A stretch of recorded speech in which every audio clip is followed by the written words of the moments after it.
कल तक तेहरान और आयतुल्लाह खामनेई को सफाई हस्ती से मिटा देने की बात करने वाले बेंजामिन नेतन्याहू की अब हवा निकल गई है। एक और जहां वो खुद तो बंकर में छिपे ही हैं और अब अपने नागरिकों को भी बंकर में छिप जाने की सलाह दे रहे हैं। इससे साफ है कि न सिर्फ वो डरे हुए हैं बल्कि उनके दावे भी खोखले साबित हुए हैं, क्योंकि ईरान का हमला हर दिन तेज और भयानक होता जा रहा है। ऐसे में जहां हैरान परेशान इजरायल के आका डोनाल्ड ट्रंप ने फिर से सुलह का राग अलापना शुरू कर चुके हैं, तो वहीं दूसरी ओर ईरान ने एक कदम और आगे जाकर पाकिस्तान का परमाणु हथियार यूज करने का दावा कर दिया है। इससे न सिर्फ मिडिल ईस्ट की सियासत में नया तूफान खड़ा हो गया, बल्कि इसका असर यूरोपीय देशों समेत पूरी दुनिया पर दिखाई दे रहा है। ऐसे में बड़ा सवाल खड़ा हो गया, क्या सच में ईरान पाकिस्तान का परमाणु यूज करने जा रहा है? क्या डोनाल्ड ट्रंप फिर से सुलह का राग अलापना शुरू कर चुके हैं? ये सब कुछ हम आपको अपनी इस रिपोर्ट में बताएंगे। साथ ही इस पर भी चर्चा करेंगे कैसे बेंजामिन नेतन्याहू के दावे गीदड़ भभकी साबित हुए हैं। नमस्कार, मैं हूं शिवानी पांडे और आप देखना शुरू कर चुके हैं 4 PM न्यूज नेटवर्क। दोस्तों, सोमवार की सुबह जब दुनिया अभी नींद से जाग रही थी, ईरान ने इजरायल पर एक ऐसी मिसाइल बरसात शुरू की जिसने तेल अवीव को हिलाकर रख दिया। ईरान के ऑपरेशन टू प्रॉमिस थर्ड के तहत 150 से ज्यादा बैलिस्टिक मिसाइलें इजरायल की ओर दागी गई। इनमें से कई मिसाइलें इजरायल के तथाकथित Ajay iron Domus defence system को भेदते हुए तेल अवीव और यरूशलेम में गिरी। नतीजा कई मौतें, 8 दर्जन से ज्यादा लोग घायल और तेल अवीव में कई इमारतें पूरी तरह गाजा जैसी हालत में पहुंच गई। आपको बता दें कि इजरायल की सरकार ने तुरंत रेड अलर्ट जारी किया और अपने नागरिकों को बंकर में जाने का आदेश दिया। सड़कों पर अफरा तफरी का माहौल है, लोग अपने बच्चों को गोद में उठाकर बंकरों की ओर भाग रहे हैं। अभी तक जो इजरायल बड़े बड़े दावे करता था कि वो ईरान को तबाह कर देगा, अब बैकफुट पर है। नेतन्याहू की वो धमकियां जिनमें वो कहते थे कि तेहरान को मिटा देंगे, अब हवा में गूंजती खाली बातें लग रही हैं। लेकिन सवाल ये है कि ईरान ने ऐसा क्या किया कि इजरायल की नींद उड़ गई? दरअसल ईरान ने इस बार अपनी रणनीति बदल ली है।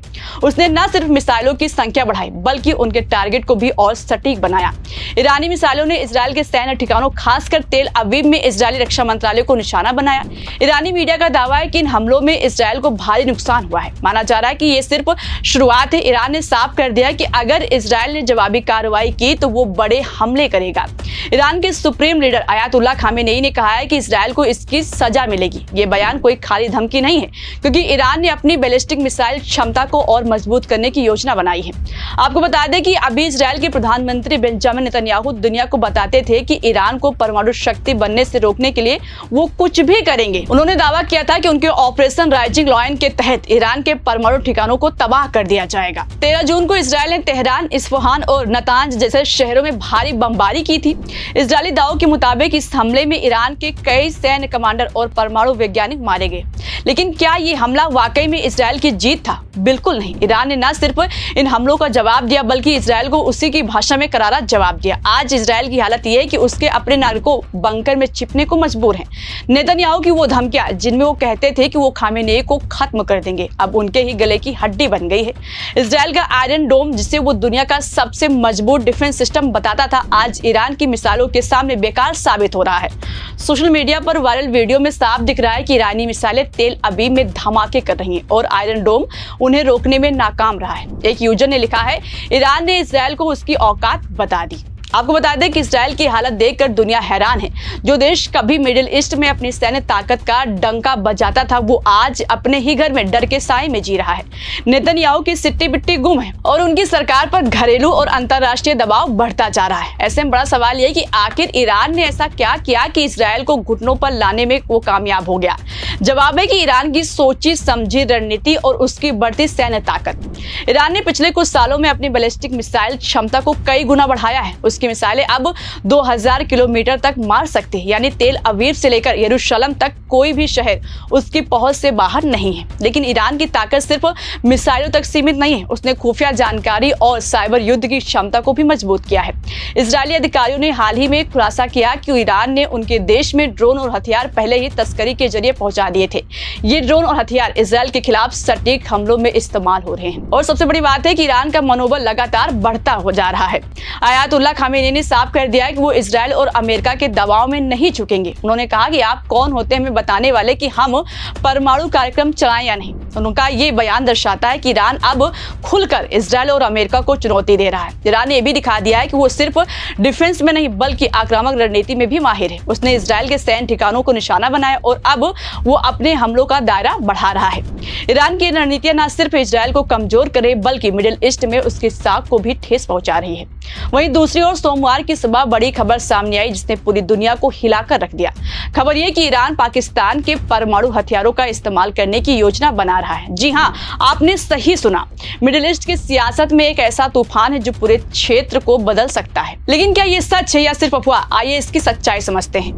पाकिस्तान और ईरान के बीच लंबे समय से दोस्ताना रिश्ते रहे हैं। दोनों देश इस्लामिक दुनिया के बड़े खिलाड़ी हैं और दोनों ही अमेरिका और इजराइल के खिलाफ एकजुट हो सकते हैं। हाल ही की कुछ रिपोर्ट्स में दावा किया गया था कि ईरान पाकिस्तान से सैन्य सहयोग बढ़ा रहा है, लेकिन परमाणु हथियारों का इस्तेमाल ये एक ऐसा दावा है जिसकी अभी कोई आधिकारिक पुष्टि नहीं हुई है। हिंदुस्तान लाइव की खबर है। खबर में लिखा है तो इजराइल पर परमाणु बम फेंक देगा पाकिस्तान, जंग के बीच किसने किया दावा। हिंदुस्तान की रिपोर्ट में तुर्की टुडे की रिपोर्ट का हवाला देते हुए कहा गया है कि ईरान के सरकारी टीवी चैनल से बातचीत में ईरान के शीर्ष अधिकारी मोहसिन रेजाई ने कहा है कि पाकिस्तान ने हमें कहा है कि अगर इजराइल परमाणु मिसाइलों का इस्तेमाल करता है तो हम भी परमाणु हथियार चलाएंगे। Rezaei Islamic revolutionary guard corps के जनरल और ईरान के राष्ट्रीय सुरक्षा परिषद के सदस्य हैं। आपको बता दें कि पहले ही इस पाकिस्तान ने खुले तौर पर ईरान के साथ खड़े होने की बात कही है। इस खबर ने मिडिल ईस्ट में हलचल मचा दी है। अगर ईरान वाकई में पाकिस्तान के परमाणु हथियारों तक पहुंच बनाता है तो ये इजराइल और अमेरिका के लिए एक बड़ा खतरा होगा। इजराइल जो पहले ही ईरान की मिसाइलों से परेशान है, अब इस नए खतरे से और दबाव में आ सकता है। लेकिन सवाल यह कि क्या पाकिस्तान जो खुद अमेरिका का सहयोगी रहा है ईरान को परमाणु हथियार देगा? जानकारों का मानना है कि यह संभावना कम है क्योंकि पाकिस्तान अपनी परमाणु नीति को लेकर बहुत सतर्क है। लेकिन अगर मिडिल ईस्ट में युद्ध और गहराता है तो क्षेत्रीय गठजोड़ बदल सकते हैं।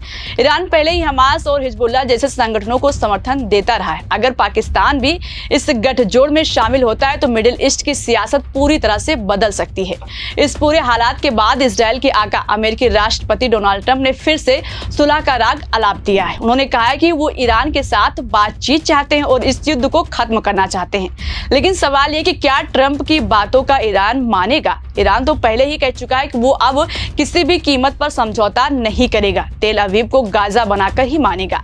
आपको बता दें कि अभी तक जो अमेरिका खुद को मिडिल ईस्ट का सबसे बड़ा खिलाड़ी मानता था, न सिर्फ वो बुरी तरह से फंस गया है बल्कि ईरान ने उसको इस तरह से अलग थलग किया है कि अब वो सिर्फ एक दर्शक बनकर रह गया है। वैसे तो माना जा रहा है कि ट्रंप की सुलह की कोशिशें शायद दुनिया को दिखाने के लिए है, लेकिन हकीकत में वो इजराइल को भी खुलकर समर्थन नहीं दे रहे हैं। इससे भी भारत जैसे देश इस युद्ध में तटस्थ रुख अपनाए हुए हैं। पीएम नरेंद्र मोदी ने दोनों पक्षों से शांति की अपील की है और भारतीय नागरिकों को सतर्क रहने की सलाह दी है।